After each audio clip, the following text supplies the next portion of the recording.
Olá, meus amigos! Mais um dia aqui com vocês, continuando o nosso estudo de preparação para o Exame Nacional do Ensino Médio, nosso Enem 2025. E vamos prosseguir a aula sobre o tema Estado e Direito do Cidadão a partir da Idade Moderna. O processo de evolução da democracia e do conceito de cidadania. Trabalhando dentro do tema, nós vamos trabalhar mais profundamente a ideia de democracia direta, democracia representativa, democracia indireta, fazendo um link com a questão do conceito de cidadania e democracia na Grécia e na Roma Antiga, como nós já estudamos, e inclusive nós já fizemos uma bateria de exercícios revisando esse tema. Prosseguindo o tema de hoje, a gente trouxe na semana passada a origem do Estado moderno, como se deu o processo de formação do Estado Nacional a partir da crise do feudalismo, ali pelos idos dos séculos XIV e XV.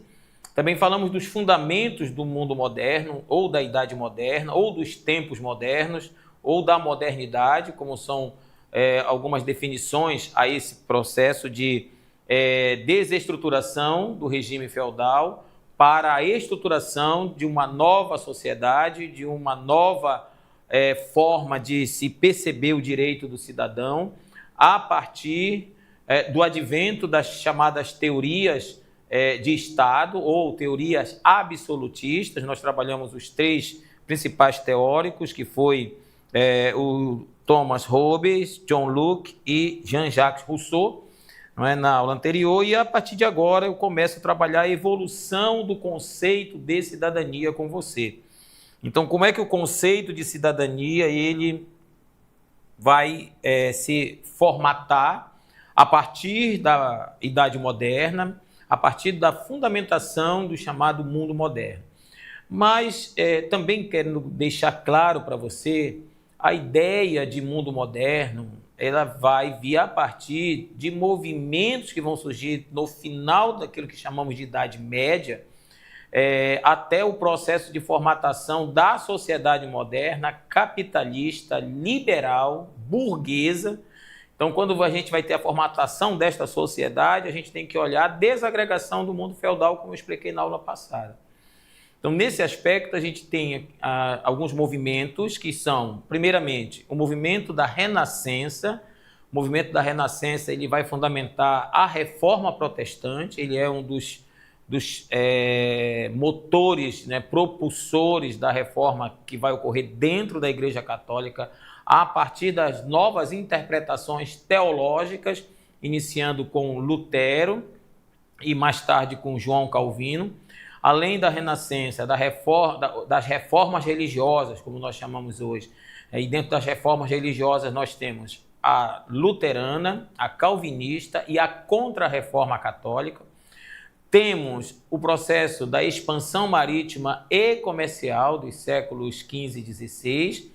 Temos os chamados movimentos de expansão do conhecimento após a invenção da imprensa, e aí você tem o conhecimento sendo espalhado um pouco mais, o processo de escolarização também, que vai ser incentivado pelas igrejas protestantes e mais tarde pela própria Igreja Católica, através das ordens religiosas, em destaque a ordem dos jesuítas. E, além disso, nós temos o próprio Estado monárquico absolutista, que é a característica do tipo de Estado que vai surgir na Idade Moderna. Então, esses são os principais movimentos nesse momento de formação da cidadania, formação do Estado moderno. A nova concepção econômica também não pode ser deixada de lado, que é o advento do mercantilismo, que vai promover o processo de acumulação primitiva de capitais.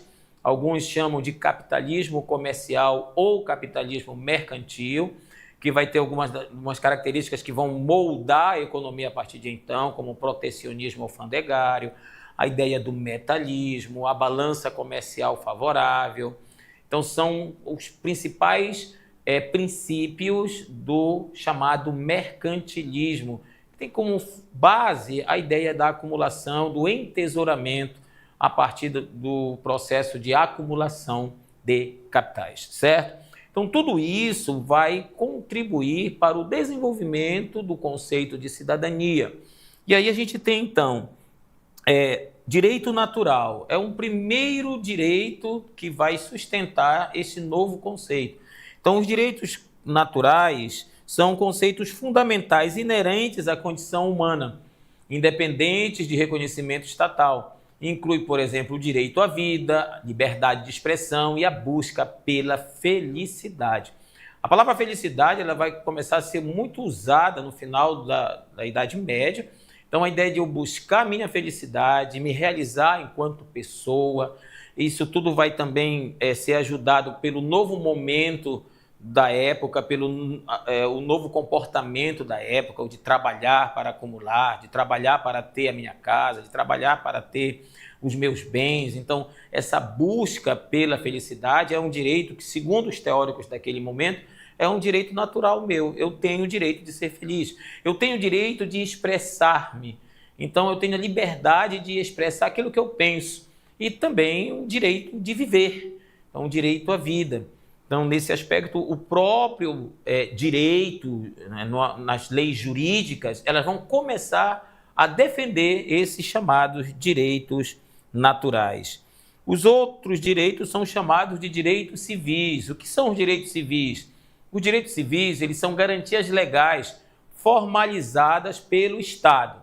O direito natural, ele não tem essa questão do Estado, ele é algo que já vem comigo, eu já nasço com esses direitos. Aqui, nos direitos civis, já serão formalizados pelo próprio Estado, ou seja, é o Estado que me dá a garantia desses direitos.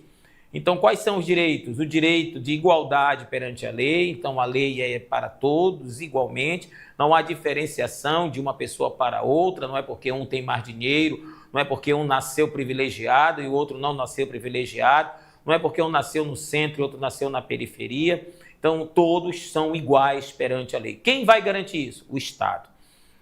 O direito ao devido processo legal, né, que também é um outro direito que se tem. Então, eu tenho o direito do processo legal. Eu tenho o direito de que algo que eu vá fazer para me defender, ele seja fundamentado, ele seja apoiado por uma legislação, certo? Então, eu tenho direito à moradia. Tem alguma legislação que garante que eu tenho direito a isso? E o direito de proteção da minha propriedade, né? O direito de proteção da propriedade privada. O Estado tem que legislar para que eu tenha o direito no meu terreno, eu tenho direito dentro da minha casa. Então, nesse aspecto, são chamados direitos civis. O terceiro tipo de direito são os chamados direitos políticos. O direito político é um direito no qual a participação ativa na vida política, como o direito ao voto, a elegibilidade para cargos públicos e a participação em processos democráticos me seja garantida. Então, nesse caso, eu tenho a chamada igualdade política, que é um dos princípios fundamentais da democracia. Então, em um processo eleitoral, eu tenho o direito de concorrer para um cargo público, para um cargo eletivo, eu tenho o direito igual de alguém que tenha mais condições econômicas do que eu de concorrer igualmente com ele. Por isso que no processo eleitoral há aquela ideia de todos terem o mesmo nível. Claro que isso está na teoria, tá, pessoal? Que a gente conhece muito bem como é que ocorre essa questão aí dos direitos políticos, né? As mulheres, inclusive, esses direitos são muito recentes, não é?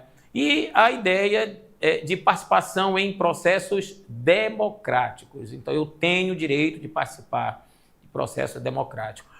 Voltando um pouco lá, quando ele fala elegibilidade para cargos públicos, então eu tenho o direito de me candidatar para um cargo público. Então, esse tipo de cargo público pode ser o cargo dentro do legislativo, de deputado, de senador, de vereador, de prefeito, de governador, há um direito que é garantido ao cidadão. Eu posso ter o direito de me candidatar a um cargo dentro da gestão executiva, então através de um concurso público, que aí mostra a questão da igualdade, então um concurso, né, através de uma legislação. O que é que legisla um concurso público? Um documento chamado edital do concurso. É neste documento que estão todas as regras do concurso. Então, ali diz quem é que tem que ter a condição para aquilo, a formação, por exemplo, a idade, as condições civis, né? A pessoa tem que estar bem dentro da sociedade, não tem que ter nenhum processo contra ela, enfim. Então, são os pontos que garantem a minha elegibilidade a concorrer a um cargo público, certo? Então, esses são os chamados direitos políticos. E o último são os direitos sociais. Quais são esses direitos sociais? São as garantias do meu bem-estar social. O direito à educação, à saúde, ao trabalho digno, à seguridade social, como fundamentos da chamada cidadania plena. Olha aí, então destacando para você quais são esses principais direitos que vão dar origem ao conceito de cidadania. Então a gente pode dizer que para ser cidadão, né, ter esse direito pleno, eu tenho que ter a garantia dos meus direitos naturais, os meus direitos políticos, os meus direitos civis, os meus direitos sociais. Então isso tudo garante a chamada cidadania plena. Né, a cidadania plena. Muito bem, o que seria então agora o segundo tópico para a gente perceber com você? O que seria democracia direta? De onde vem esse conceito? Então a gente já analisou isso no tópico anterior, quando trabalhamos a antiguidade, o conceito de democracia e cidadania na antiguidade, de lá nós trouxemos o conceito de democracia direta. A origem está na Grécia Antiga, então eu tenho aqui as origens estão lá na Grécia Antiga. Então, nessa Grécia Antiga, nós vamos ter essa democracia mais especificamente na cidade de Atenas, cidade-estado de Atenas. Então, é o destaque nesta cidade. Lembra quando eu falei lá de antiguidade? Eu disse que Esparta não tem democracia, Esparta é uma oligarquia. Pode ser também uma monarquia, 2 reis governavam Esparta. Outras cidades, as oligarquias, né, elas predominavam no aspecto do poder. Mas em Atenas se desenvolveu a chamada democracia, que evoluiu da monarquia, né, aí passando pelos processos de revoltas da população e se estabelecendo então o direito de igualdade entre todos os cidadãos, e aí a gente resolveu questões, né, onde nós percebemos que o cidadão ateniense é um cidadão específico, não é porque a democracia é direta, mas ela é excludente, lembra disso? Então vai lembrando aí as nossas aulas anteriores. Então ela vem da cidade-estado de Atenas. A ágora ateniense representava o ideal de participação cidadã direta, onde todos os cidadãos, quem são todos os cidadãos? O texto destaca, são apenas os homens livres. Eles debatiam e votavam diretamente sobre questões públicas sem intermediários. Então, a gente também chegou a falar isso para você. Então, a eclésia, que era a assembleia dos iguais, então o cidadão independente da sua origem social, ao adentrar a eclésia, ele se tornava igual. Então, eu tenho o eupátrida, que ao adentrar a assembleia ficava na condição de igualdade com o periéco, por exemplo, com o meteco. O meteco não, o meteco era estrangeiro, né? Não participava. Com o periéco, por exemplo, certo? Então, nesse aspecto, o grande proprietário de terras, mais o mercador, mais o camponês, eles eram iguais. Então, essa é a ideia que se tinha de democracia direta. Mas aí, quais são as aplicações contemporâneas disso? O nosso Enem pode trazer uma questão sobre isso, e normalmente as questões sobre esse processo no mundo antigo, ele vem atrelado ao componente curricular de filosofia, certo? Então, o professor de filosofia ele trabalha muito próximo essa questão dos conceitos da antiguidade para os conceitos atuais. O professor de sociologia também trabalha muito isso, aproximando os conceitos, e nós da história reforçamos aqui. Então, quais são as aplicações contemporâneas que se tem, né? Então, seriam os referendos e os plebiscitos. Então, referendo e plebiscito, ele é consulta direta à população. Então, quando o Estado quer saber qual a opinião da população sobre determinado assunto, ele vai fazer um referendo ou um plebiscito. Vou dar um exemplo no Brasil, nos anos 1990, na década de 1990, houve a questão do armamento. Então, houve um plebiscito entre os brasileiros. Também a definição para se nós iríamos continuar a república ou retornarmos à monarquia. Houve também um plebiscito, então se consultou a população. Vocês querem continuar com a república ou querem voltar à monarquia? Não é?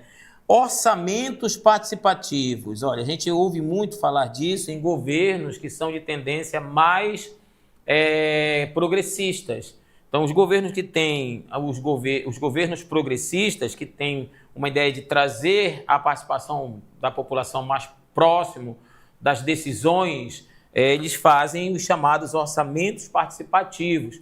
Nós que somos aqui do Amapá, nós já tivemos experiências em organização dos orçamentos participativos também pela década de 1990, quando se estabeleceu no governo do Amapá, né, um grupo que era muito mais tendencioso às ideias progressistas. Esse grupo fazia reuniões onde trazia a população para encontros nos bairros, né, e ali se debatia o que parte daquela população daquele bairro ou daquela zona urbana, daquela zona rural, achavam que seria de maior importância para o bem-estar deles. Então, eles decidiam o que poderia ser construído, né, ou uma praça, ou quem sabe um hospital, ou uma escola,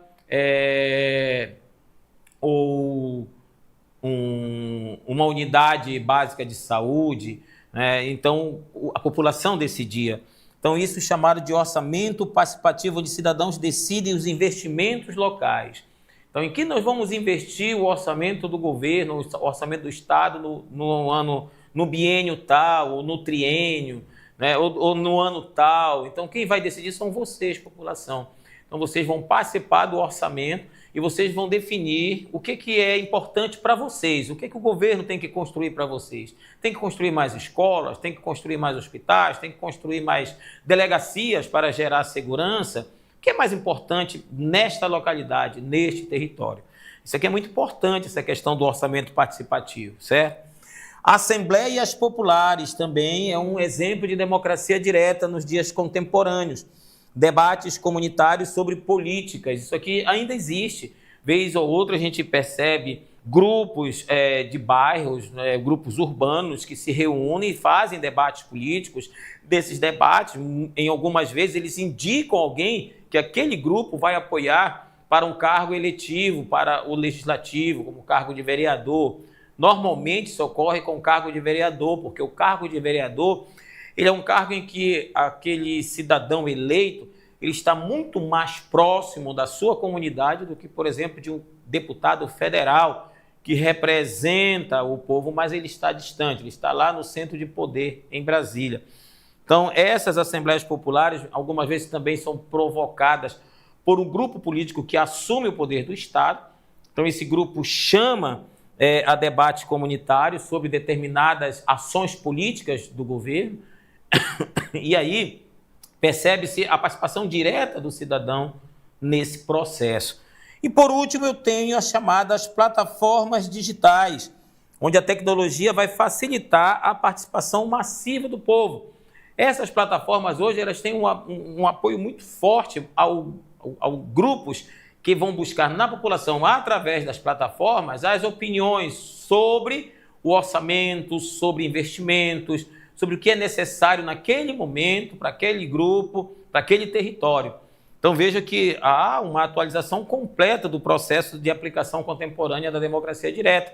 Então nós temos as chamadas plataformas digitais, onde, através da tecnologia, eu tenho a participação do povo.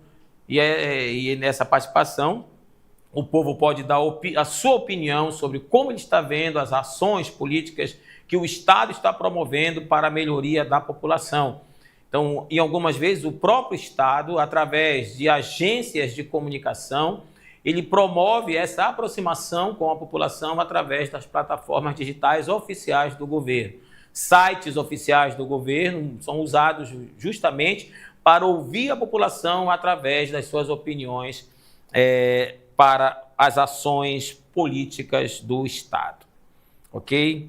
Bem, a democracia direta ela foi originada na Grécia Antiga, especificamente na cidade-estado de Atenas, já vimos isso. trouxe o conceito dela e a gente aplicou nos dias de hoje 4 exemplos de democracia direta, de participação direta do cidadão no processo político, nos debates políticos.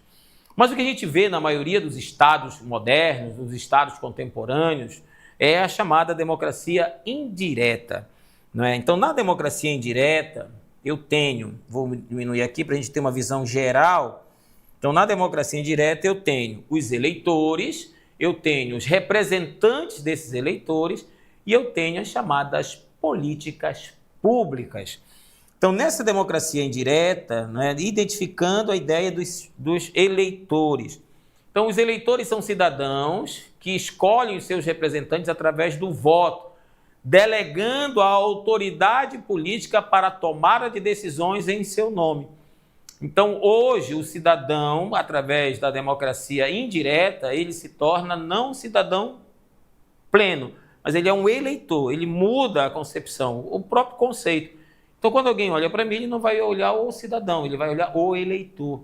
Então, ele vai conquistar o voto desse eleitor para que ele represente esse eleitor e, em nome desse eleitor, ele possa, então, desenvolver políticas que atendam ao bem-estar do eleitor ou dos seus eleitores. Então, você que está aí me acompanhando, você adolescente aí no ensino médio, está terminando a sua educação básica. Então, quando você já assiste através das plataformas ou dos canais oficiais, como TV Senado, por exemplo, TV Câmara, você ouve os deputados ou senadores em seus discursos falarem, porque eu estou aqui representando os eleitores do meu estado, estou representando aqui os eleitores que me escolheram para estar aqui representando os interesses deles, lá do meu estado. Então, isso em nível federal, o deputado federal e o senador.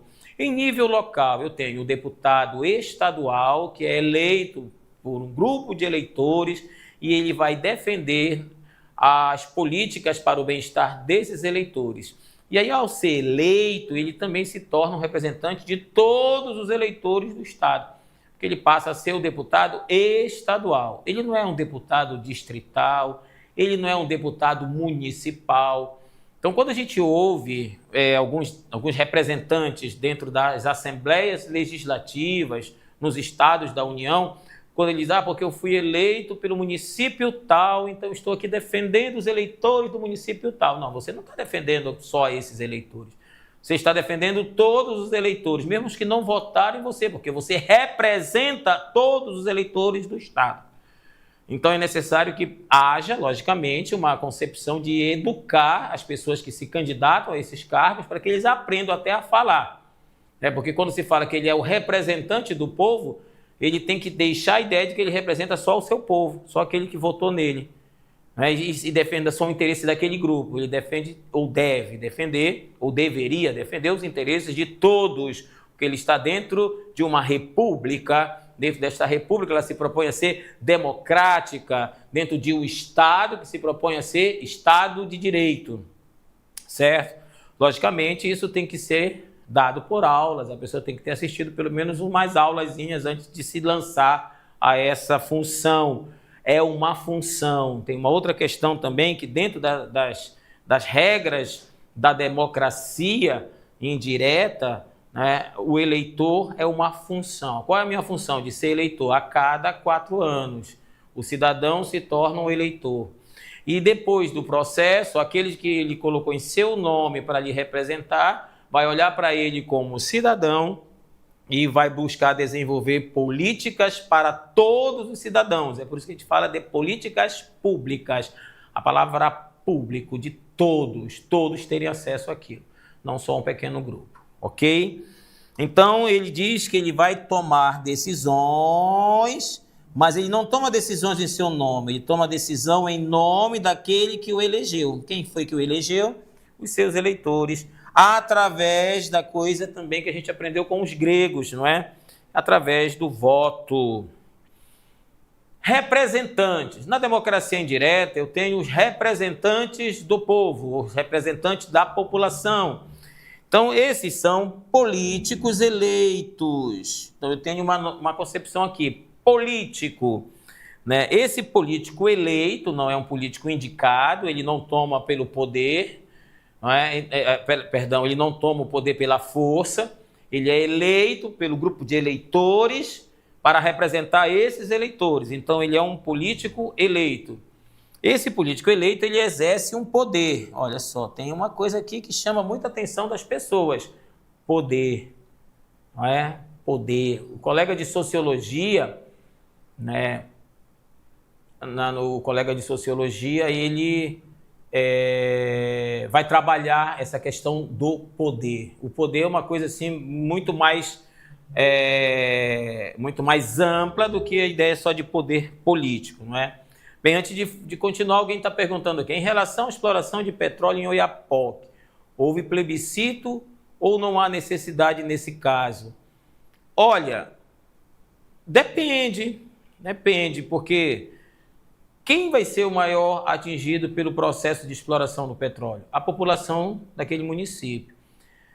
Quais os benefícios que essa exploração vai trazer para aquela população que já está aumentando agora? Antes de se ter uma ideia de uma plataforma, aquilo ali, né, o fluxo migratório já está muito alto ali naquela região ao norte do estado.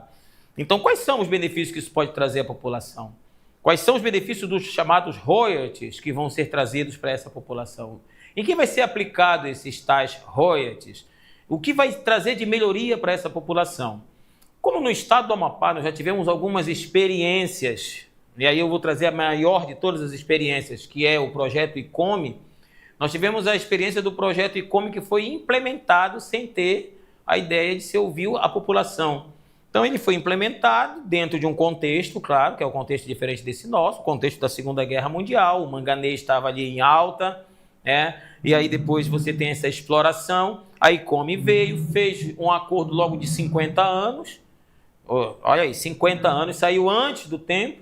Aí quando a ICOME saiu e passou para uma outra empresa, ela saiu e deixou aí o quê?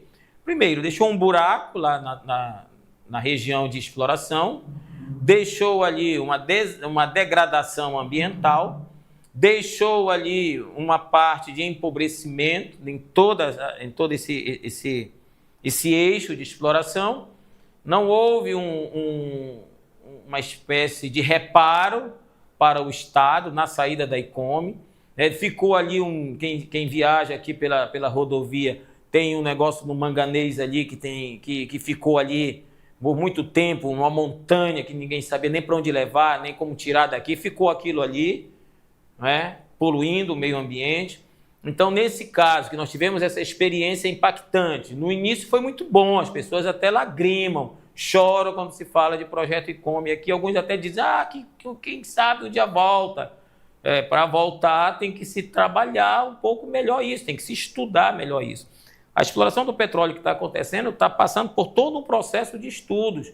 Então, quando você tem um IBAMA que diz, olha, vamos ver se dá, eu acho que não dá, eu vou impedir. Aí outros, não, porque tem que fazer, tem que explorar. Mas aí, peraí, quem é o grande responsável por isso? Quem vai ser o grande beneficiado por isso? Só as grandes empresas que são exploradoras de petróleo, os grandes empresários, que parece vir para cá, e a população local, o que ela vai ter? Então, nesse caso, poderia existir a possibilidade de um plebiscito, perguntar à população. Mas para perguntar à população, primeiramente deve ser feito uma apresentação do que é isso, o que isso significa para a população, para ela então construir a sua opinião fundamentada. Porque nos nossos dias contemporâneos a gente tem uma coisa chamada fake news. Então aí ia chover um monte de mentiras, construída por uma mídia fantasma e que poderia prejudicar esse processo, certo? Por outro lado, não precisaria de um plebiscito, porque poderia estar sendo uma ação do Estado.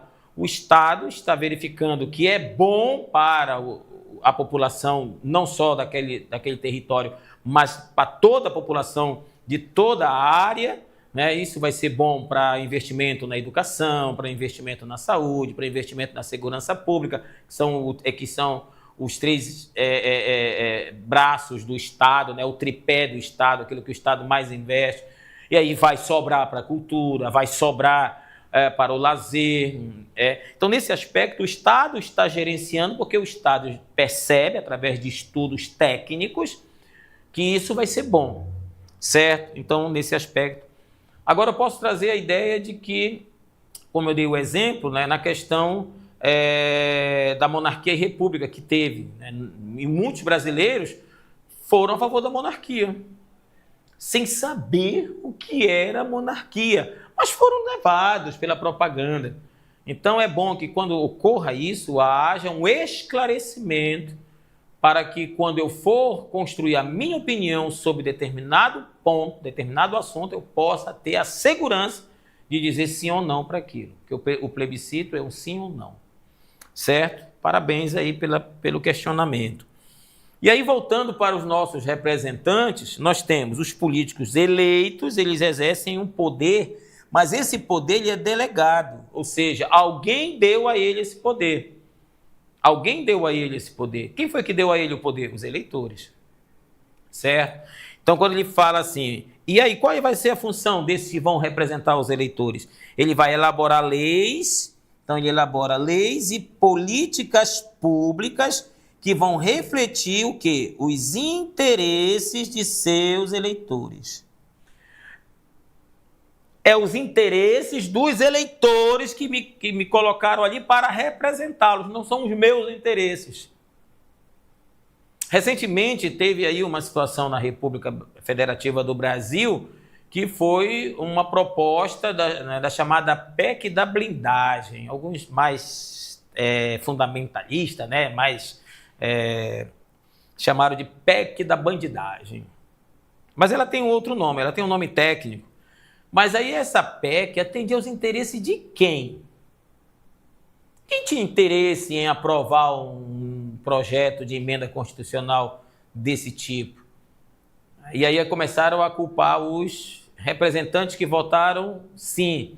E aí alguém começava a criticar, e em uma das conversas de aula que eu estava tendo nesse período, aí alguém perguntou assim, o senhor acha que esses políticos merecem, né, são todos isso e aquilo, assim, a coisa mais leve que eles chamaram é bandido, esse bando de bandido que está lá. Eu disse, olha, eles não têm culpa. Culpa de quem elegeu eles. Porque se eles estão lá, o poder foi dado a eles. Eles não tomaram o poder à força. Eles não chegaram lá, vestiram aquele terno que eles vestem, colocaram aquela gravata e disseram, olha, a partir de hoje eu sou deputado. Em nome do Estado tal, em nome do povo do Estado tal. Não. Foi o povo do Estado tal que elegeu ele, que delegou a ele aquele poder. Por outro lado, esse político, não é? Ele tem que ter uma postura ética. Porque, como eu expliquei, quando falamos das origens da palavra cidadania e da palavra democracia lá no mundo antigo, Grécia e Roma antigas, não é? Eu disse que a palavra política vem de duas palavras. Polis, o ambiente de moradia das pessoas, não é? E ética. E a pessoa que habitava a polis, ele era chamado de políticos, que era o cidadão que participava de maneira direta das ações políticas da sua cidade-estado, da sua polis. Então aí é a ideia da postura da pessoa que lhe delegaram aquele poder. Aquele poder não é dele, não pertence a ele. Aquele poder foi delegado a ele. Então, a partir daí, ele elabora leis e políticas públicas que atendam aos interesses do Estado, o qual ele está representando, da população que delegou a ele o poder de representá-los. Porque eu sou trabalhador, que eu não posso sair daqui a Brasília, até pela passagem que é o olho da cara, e chegar lá e participar de maneira direta de políticas públicas que possam beneficiar a educação na qual eu milito por 29 anos. Não, eu votei em alguém que vai me representar, que no meu lugar vai lá defender políticas públicas para a educação, que vai defender lá, por exemplo, a isenção de imposto de renda para mim, que sou professor, para mim, que formam os médicos, os advogados, os engenheiros, não é? Eu que sou o formador de opinião, então eu coloco alguém lá para defender isso em meu nome, em meu lugar. Eu delego alguém para isso, vai lá, defende isso. Vê se aprova lá a isenção para todos os professores do Brasil, ser isentos do imposto de renda. Vá para lá, defenda que professor não pague anuidade no cartão de crédito. Vá lá, defenda que professor pague metade quando for ao cinema, quando for ao teatro. Vá lá, defenda que o professor tenha um adicional no seu salário para que ele possa comprar sua câmera de vídeo, o seu notebook, o seu tablet, para que ele possa ter material digital suficiente para dar uma aula extraordinária, né? Para que ele possa melhorar a sua profissão, assim como o médico tem os seus equipamentos, assim como o odontólogo tem a sua cadeira legal ali, toda bem equipada. Vai lá defender isso. Então essa é a ideia de representante político, não é ele que se representa, ele representa outro, beleza? Cara, eu acho assim que mais claro do que isso não está, não é verdade, pessoal? Mais claro do que isso não está. E por último, justamente essas políticas públicas, né? Então, o que seriam essas políticas públicas? Olha, eu vou destacar aqui público, né? Que atenda a todos, né? Então, o público, que é a implementação de decisões governamentais que vão impactar toda a sociedade. Não é só um grupinho, não, certo? É toda a sociedade, e isso é o resultado de um processo democrático de representação. Então, as políticas públicas que podem sair de ações afirmativas, que podem sair de referendo, que podem sair de ações populares, elas vão se tornar políticas que atendam não só o grupo de pessoas ao qual eu represento, mas ela vai também atender a toda uma sociedade, levando, o que eu coloquei no início do texto aqui, levando a chamada sociedade democrática, desenvolvendo aquilo que a gente vai chamar de cidadania plena, certo? Então, são 3 aspectos que eu queria destacar da democracia indireta. Olha, já daqui a pouco, né, daqui mais algumas aulas, eu vou fazer uma bateria de exercícios em cima desse tema, e aí você já vai guardando aí. A democracia direta, ela tem algumas aplicações no mundo contemporâneo. A democracia indireta é essa que está regendo a sociedade na maioria dos estados modernos. Tem aqui um destaque que diz assim: a democracia representativa permite a governabilidade em sociedades complexas e populosas, onde a participação direta ela é impraticável. É o caso do Brasil. O Brasil não é um país, né? Ele é chamado de país-continente. Então, no caso do Brasil, não tem condições de nós desenvolvermos uma democracia direta, como eu acabei de falar, não é? Eu não vou me deslocar do Amapá para Brasília e ir lá me representar. A gente delega esse poder para alguém ir lá nos representar. A situação é se eles estão nos representando bem ou não. Ah, mas eles não estão nos representando bem, não é? Então, o ano que vem nós teremos a oportunidade de tirá-los de lá. É simples, é só tirar. É votar em outro. O poder está na nossa mão. Jean-Jacques Rousseau diz que o poder emana do povo. Lembra dessa aula da semana passada? Jean-Jacques Rousseau, ele vai dizer o poder emana do povo e é em nome do povo que ele deve ser exercido. Quando ele vai criticar o processo do Estado feudal, certo? Então é só tirar, gente. Não tem dificuldade. Bem aqui, ó, tem uma imagem aí colocada para você, né? É só pegar o poder que nós temos na mão, chamado voto, que foi um poder que nós conquistamos à força, com muita luta, muita gente morreu, sangue foi derramado para que nós tivéssemos esse direito, porque nós não tínhamos esse direito no início do Estado moderno. Nós éramos chamados de súditos e acima de nós estava o rei, indicado pelo poder divino. Nem pecar o rei pecava, pela teoria do direito divino, dos reis. Então nós fomos à luta através das chamadas revoluções populares, que eu nem quero falar das revoluções burguesas, eu quero falar das revoluções populares, onde a população tomou a rédea da situação para mudar a sua própria condição. Então é esse poder que nós temos, tá certo? Então, quando eu vejo esse negócio aí dessas maracutaias, esses conchavos, eu digo, olha, tem aí um tempo para tirar. Não tá legal? Tem um momento para tirar. Agora, se mantém, mano, aí a culpa já é tua, né, velho? Se tu mantém um político ali 12 anos, 20 anos, 25 anos, o cara falando só bobagem, a culpa é tua, tá? Aí, brincando um pouquinho aqui, né? Deus vai te cobrar. Vamos à terceira forma de democracia. Olha só, anote aí. Primeiro, democracia direta. Segundo, democracia indireta. E agora, democracia representativa. Na democracia representativa, né, nós temos três situações também. Primeiro são eleições periódicas. As eleições periódicas, que é um processo regular de escolha de representantes através do voto secreto e universal, garantindo que, olha, a renovação democrática do poder político. Acabei de falar disso. Então nós temos um poder na mão que nós podemos renovar a cada 4 anos aqueles que estão representando a população. Então, essas eleições periódicas, que ocorrem no caso do Brasil, da República Federativa do Brasil, elas ocorrem a cada 4 anos, para o aspecto municipal e para o aspecto nacional e estadual. Então, essa é a primeira característica. A segunda são mandatos temporários. Ninguém está ali até a morte. Até porque essa ideia de mandato até a morte é coisa de monarquia. Existem alguns cargos dentro da República Federativa do Brasil que são ranços da monarquia, do Império do Brasil.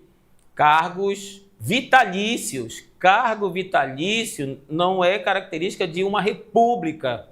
Cargo vitalício, ele tem uma característica maior na monarquia.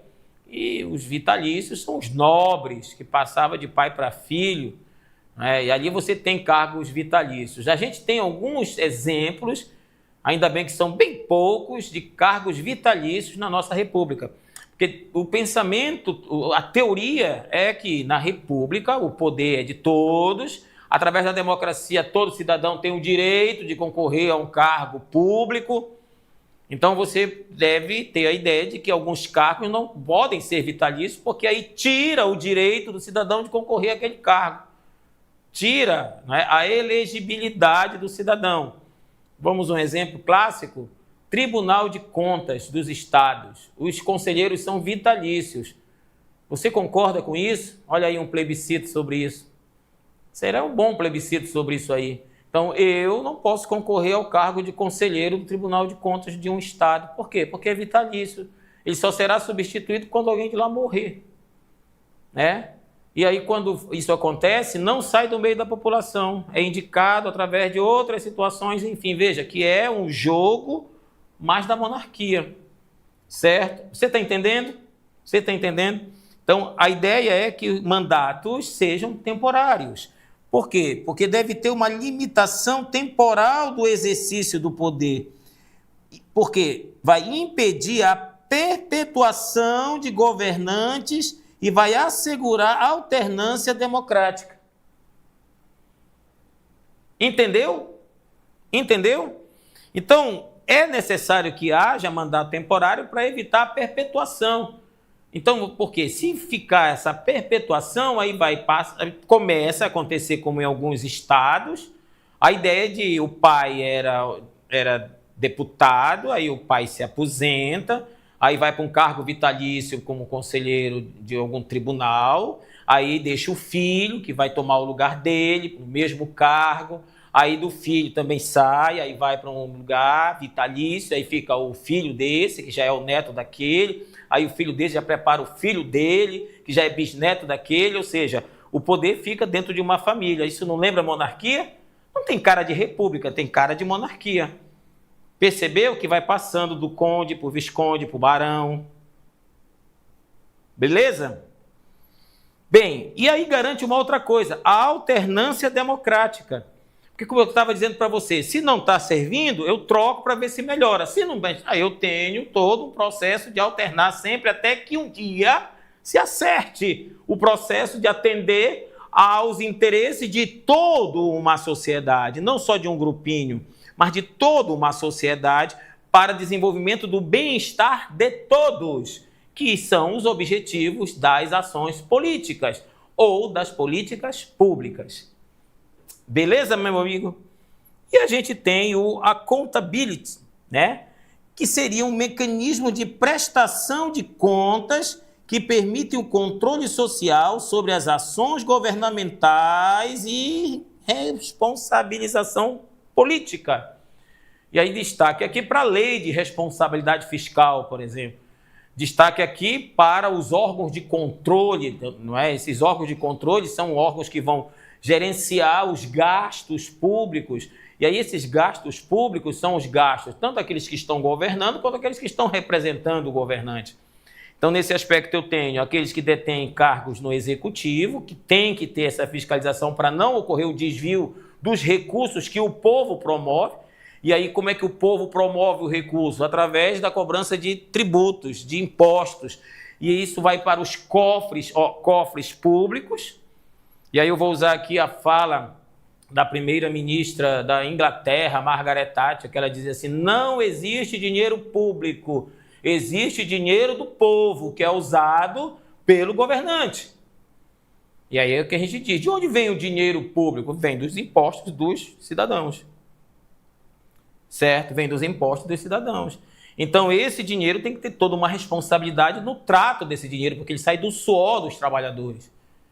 Certo? Do suor dos trabalhadores, sai do dia a dia do trabalhador que acorda de manhã, vai batalhar, em cada compra que ele faz, ele paga um imposto. Então, é desse dinheiro que vai para as mãos desses que são eleitos, através do nosso poder do voto, que eles têm que ter a responsabilidade de tratar muito bem o dinheiro que eu dou para eles gerenciarem. E é esse dinheiro que se dá para eles gerenciarem é que tem que voltar para mim em benefícios, em escola, em hospitais, em delegacias, em ruas bem organizadas, em coleta de lixo.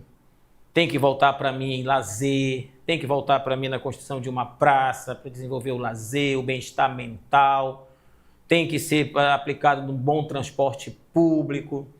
Então, é essa a ideia desses mecanismos de prestação de contas que vão permitir esse controle social sobre as ações governamentais, responsabilizando politicamente esses que estão no poder ou nos poderes. E o Brasil? Vamos avançando aqui. Temos um tempo. E o Brasil? Qual é o sistema político brasileiro?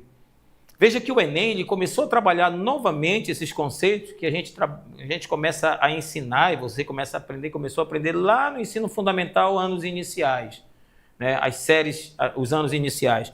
Então, no caso do Brasil, qual é o nosso sistema político aqui? Né? Qual é o nosso sistema político brasileiro?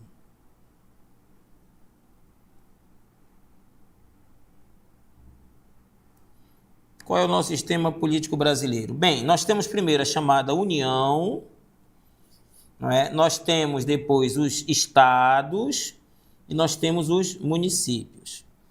O sistema político brasileiro é baseado num conceito chamado de federalismo. Por isso nós temos a chamada República Federativa do Brasil. E existe uma separação dos poderes. Quais são esses poderes? São os 3 poderes lá propostos por Charles de Montesquieu, quando ele diz que o poder na mão de uma pessoa não é legal, é bom que o poder seja tripartite, né? Executivo, judiciário e legislativo. Executivo, judiciário e legislativo. No Brasil nós temos essa tripartição de poderes. Então nós temos no Brasil a União. Então a União ela é formada pelos poderes executivo, legislativo e judiciário federais. Então, aqui a gente fala da federação, certo? Da federação. Aí depois eu tenho, nessa estrutura federativa no Brasil, os estados que têm os seus poderes estaduais, com autonomia, tem uma autonomia aqui e competências próprias. Então, cada estado tem a sua autonomia.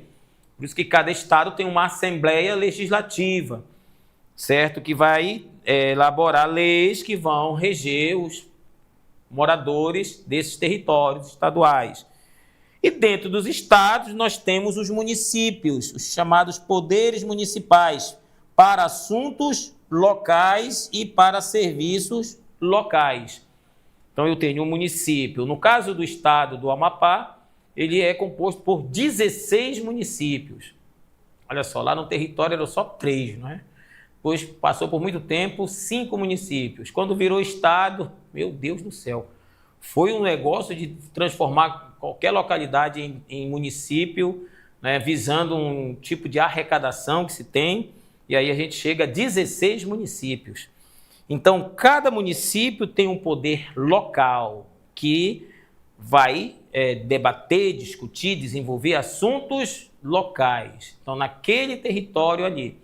Quem tem o poder nesses territórios são chamados prefeitos.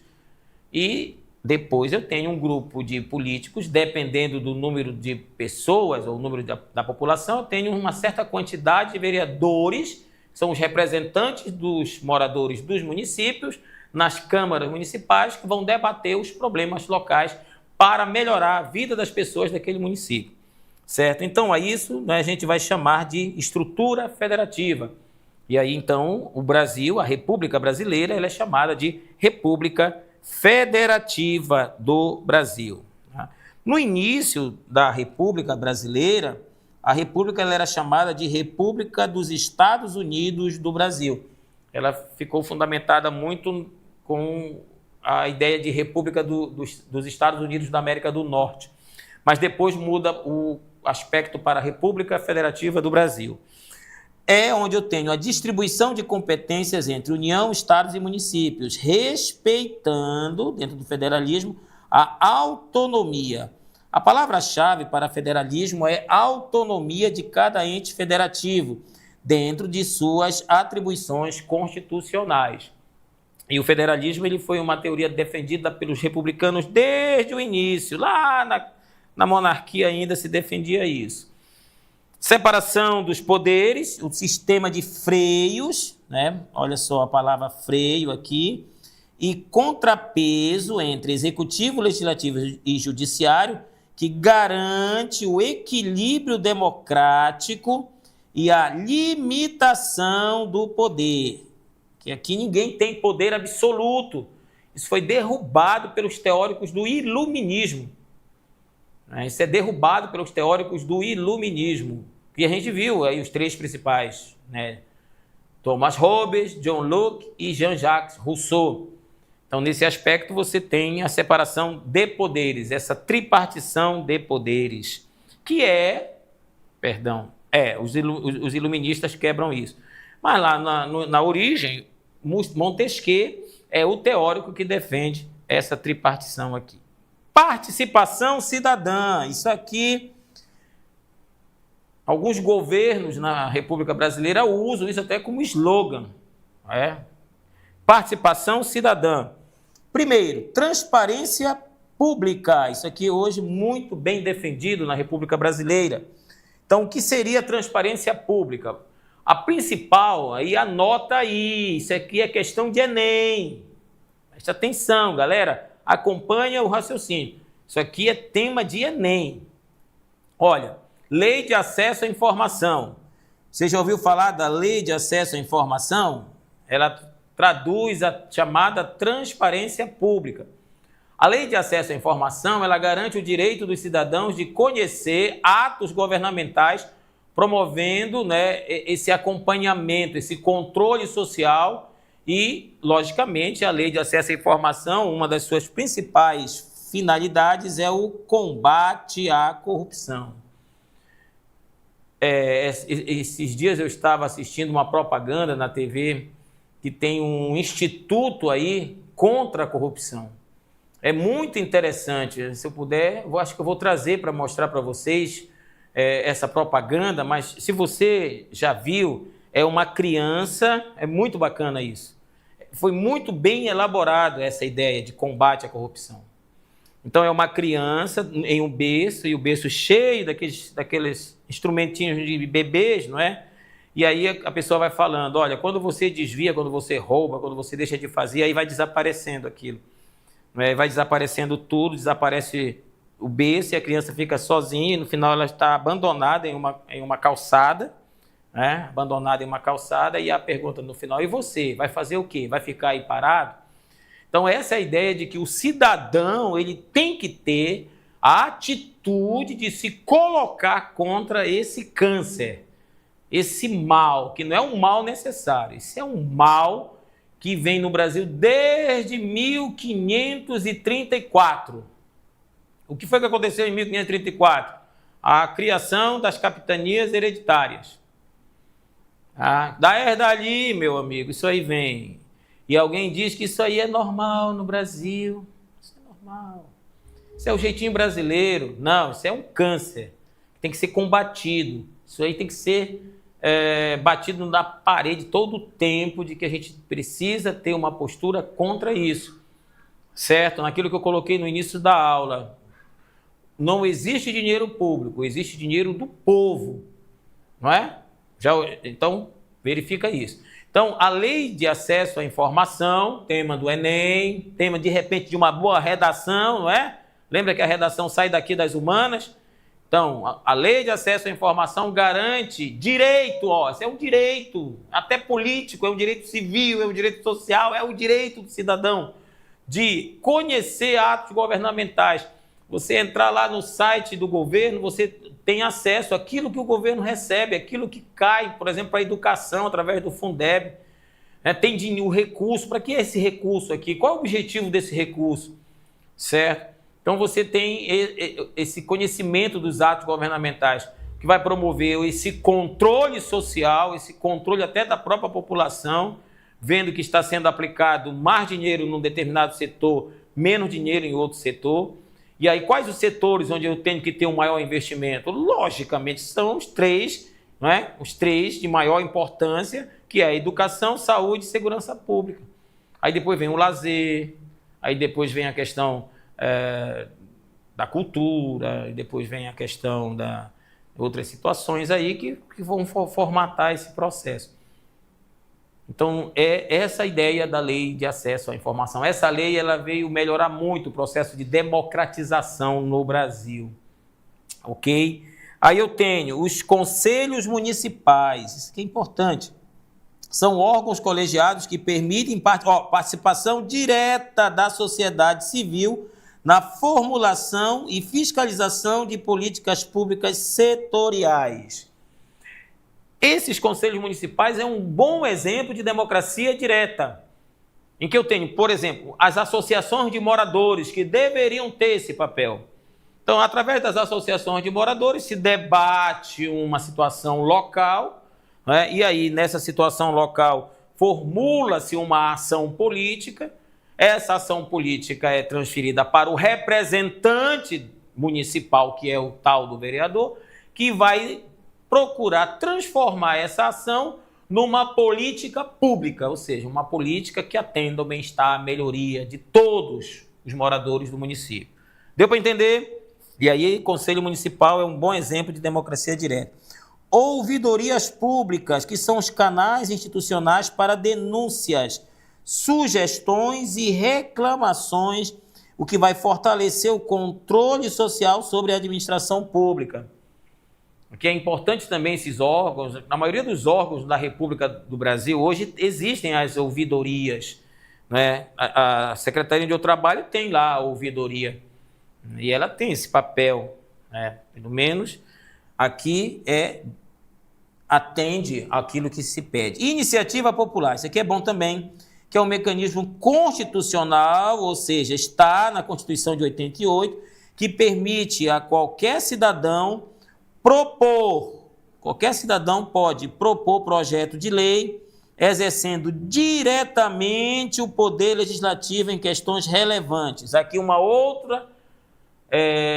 outra situação de exemplo de democracia direta. Então, eu, enquanto cidadão, né, eu posso propor um projeto de lei.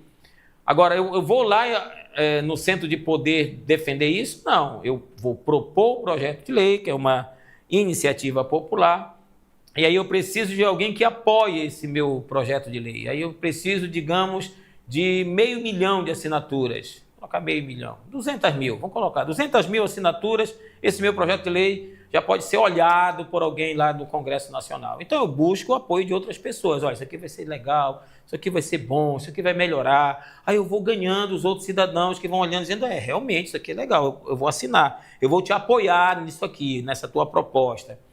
Aí essa iniciativa popular é levada ao Congresso, pega-se um dos representantes do povo, eleitos pelo povo.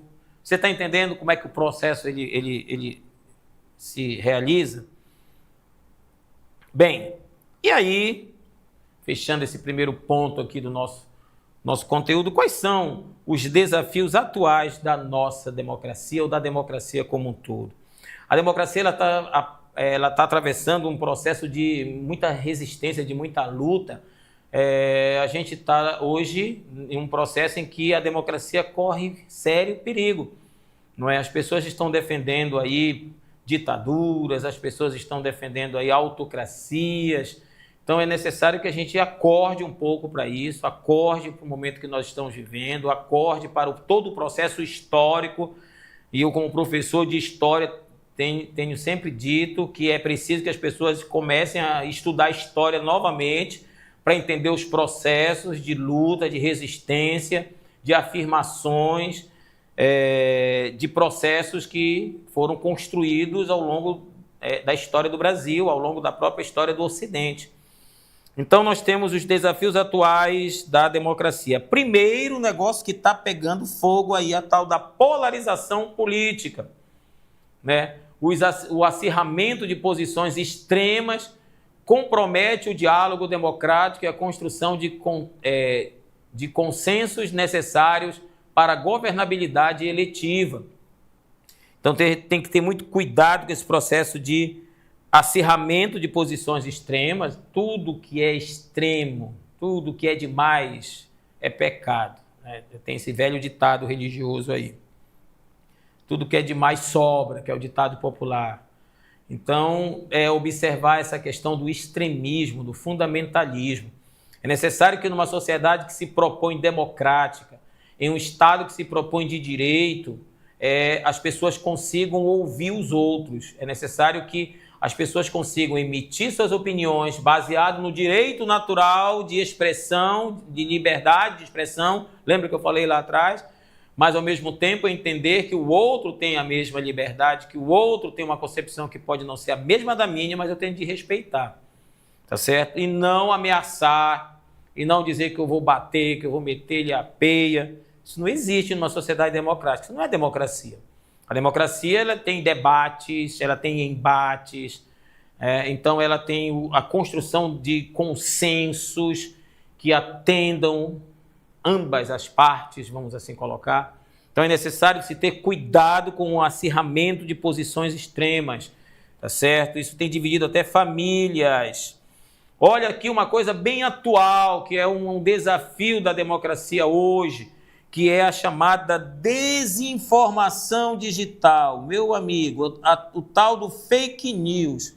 A proliferação de fake news nas redes sociais ameaça a qualidade do debate público e influencia negativamente processos eleitorais, ok? Então é ter cuidado, primeiro com o acirramento do extremismo, né? Ter cuidado com isso, saber que a tua opinião é boa, mas a do outro também pode ser boa. É entender que ninguém é igual. Quando todos estão pensando a mesma coisa, ninguém está pensando. Você já ouviu essa filosofia? Então, você tem a questão das oposições, não é? É o debate saudável, certo? Quando vai para o embate, né? Então é quando eu tenho a dialética, não é? Então eu tenho uma tese, mas eu tenho uma antítese. Eu tenho um conflito entre a tese e a antítese, que resulta numa síntese, que se torna uma tese, que tem uma antítese, que conflitam, sai uma síntese, entendeu? A dialética. Então, ter cuidado com esse tal de fake news. Olha, eu participo de alguns grupos aí, de colegas, professores, que, meu amigo, que chove eles vão buscar não sei aonde, e aí eles postam aquilo, fazem comentários, aí o outro vai posta alguma coisa, e aí aquilo fica aquela coisa vazia, né? Vazia. Daqui a pouco um está ofendendo o outro, daqui a pouco fulano saiu. Quer dizer, cadê a questão da democracia, do consenso, do debate? Então, ter muito cuidado com a proliferação da fake news, que isso pode ameaçar a qualidade do debate público, né? A qualidade do debate público, e pode influenciar negativamente processos eleitorais. O outro desafio da democracia nos dias de hoje é a crise de representatividade. Existe hoje uma crescente desconfiança nas instituições políticas, tradicionais, o que exige uma renovação dos mecanismos de participação e de controle social. Então, algumas instituições estão hoje desacreditadas, principalmente pelas gerações que estão vindo aí. A geração Z, que já está vivendo entre nós, a geração Z, que muitos diziam que era a geração perdida, é uma geração que está ensinando a geração X e a geração Y, né, no processo de debate, no processo de posição, de ideias, em que isso tem que ser revisto, né? Porque algumas instituições tradicionais lá estão começando a entrar em descrédito por essa nova geração, ou essas gerações que estão chegando agora. E essas gerações que estão chegando agora, tem um pessoal que vem meio assim, coisado de lá. Por outro lado, existe alguém que já está vindo um pouco melhor esclarecido, que tem um conhecimento mais global da coisa, não é? Então, mais geral da coisa. Então, a gente tem que perceber isso. E aí, tem um resumozinho aqui, já no finalzinho do nosso encontro de hoje, que é o fortalecimento da democracia, que a gente tem visto esses desafios. Ele depende do engajamento cívico ativo e da educação política de qualidade para todos os cidadãos. Então, eu acabei de colocar um pouco isso aqui, né? Estudar história da política do Brasil, história do poder, o que é poder. Poder não é só ter poder político, de chegar e alguém, né, baixar a cabeça para mim, ou alguém, vou usar uma expressão meio esdrúxula aqui, puxar meu saco. Isso não é poder. Tem poder que são poderes invisíveis. Exemplo, eu estou sentado em um determinado assento em um ônibus, e aí entra uma pessoa de maior idade do que a minha, e aí quando eu me levanto e dou o meu assento para ele, isso é uma demonstração de poder. Sobre os demais que não cederam o seu assento, eu cedi o meu. Então eu tenho poder maior do que o deles. Olha só o conceito de poder. E o meu colega de filosofia vai melhorar isso para você aí, para você entender a questão do conceito de poder, certo? O que é poder? A ideia do poder social, o poder sobre o outro, não é? O poder quando alguém diz assim, eu vou fazer tal coisa, você não vai fazer. Isso é poder também. Então existem essas concepções. Então é necessária essa educação política. É necessário que as pessoas possam aprender como se constituiu, por exemplo, o Estado no Brasil, que eu já dei aula aqui, que o Estado no Brasil foi sustentado pelos interesses das elites agrárias lá no século XIX. A nossa independência foi o resultado de um arranjo político entre as elites agrárias daquele tempo e o príncipe regente. Então isso é uma educação política, é entender que durante o Império havia as questões do quarto poder, que era o poder moderador, que era uma espécie de autoritarismo do imperador sobre as instituições, de um parlamentarismo às avessas, em que o primeiro-ministro era indicado pelo imperador. Então, isso são as ideias que vão elaborando uma educação política. Quando a gente vai para a Primeira República, o compadrio, né, a ideia do compadrio, a ideia daquela tal de ajuda de um para com o outro, o apadrinhamento. Então, isso vai se constituir como marca da Primeira República, a ideia do poder político que vai se desenvolvendo e se desdobrando em poder de força, como no coronelismo. Então, a ideia do poder do autoritarismo, como durante o governo de Getúlio Vargas, na sua terceira fase, a ideia de um poder ditatorial, de um poder autoritário, como se desenvolveu durante a ditadura cívico-militar de 64 a 85, né? O poder populista, que é aquele que usa as instituições de Estado em seu benefício para atender os seus interesses, usando o povo como massa de manobra. Então vejam que tudo isso faz parte dessa tal educação política que é necessário, né, entender isso. Por isso que o Enem traz esses temas aqui para que a gente tenha, ao final da nossa educação básica, na terceira série do ensino médio, um pouquinho de conhecimento sobre isso, para que a gente, ao sair da educação básica e ingressar no ensino superior, tenha um pouquinho de conhecimento sobre essas estruturas, certo? Bem, na próxima semana, o tempo deu certinho, eu vou trabalhar a evolução democrática para o Enem. Então, essa temática direcionada, tá, às competências e habilidades que o Enem pede que você, aluno, desenvolva para a sua prova. Ok? Agradeço você estar nos acompanhando. Muito obrigado. Sempre nos acompanhe lá pelo Meu Desafio EAD. Compartilhe, comente, curta a nossa aula, convide outros para assistir a aula, se preparar com a gente aqui. E eu te espero na próxima semana. Até lá!